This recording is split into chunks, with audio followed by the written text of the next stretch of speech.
भूत बंगला की कहानी। एक गांव में एक पुरस्कार बंगला खड़ा था जिसे लोग भूत बंगला कहते थे।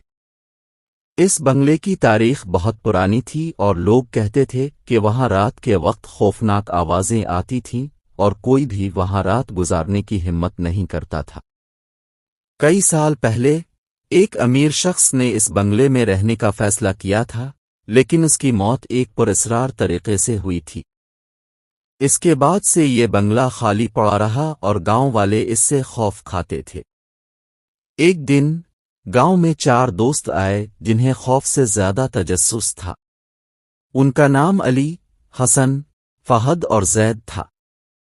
वो गांव के लोगों से इस बंगले के बारे में सुनते आए थे और उन्होंने फैसला किया कि वो इस बंगले की हकीकत जान कर रहेंगे।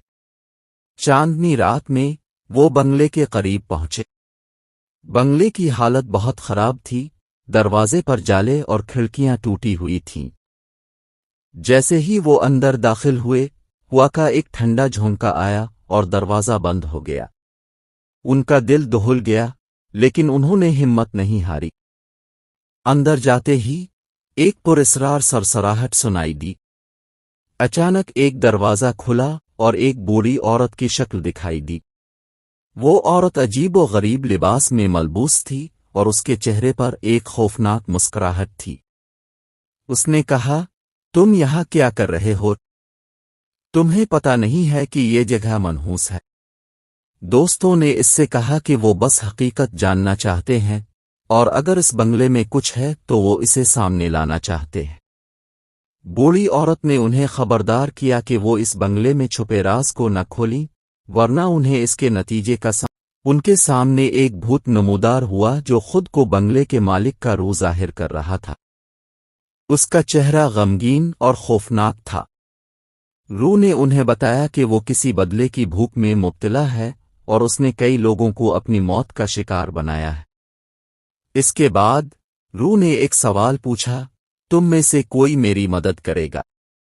दोस्तों ने बहुत सोचा और फिर अली ने कहा, हम तुम्हारी मदद कर सकते हैं अगर तुम हमें बताओ कि तुम्हें क्या चाहिए। रूह ने कहा कि इसे अपनी कब्र तक पहुंचाया जाए ताकि वो सुकून से आराम कर सके। दोस्तों ने उसकी मदद की और उसकी आखिरी ख्वाहिश पूरी की। इसके बाद रूह को सुकून मिला और बंगला दोबारा मामूल पर आ गया। अब इस जगह से खौफ का साया खत्म हो गया था। इस दिन के बाद वो बंगला भूत बंगला की बजाय सुकून का बंगला कहलाया। गांव वाले इसकी हकीकत जान चुके थे और अब वो इस जगह से डरते नहीं थे। और इस तरह दोस्तों ने अपने तजस्सुस की बदौलत एक पुरस्कार कहानी का इख्तिताम किया।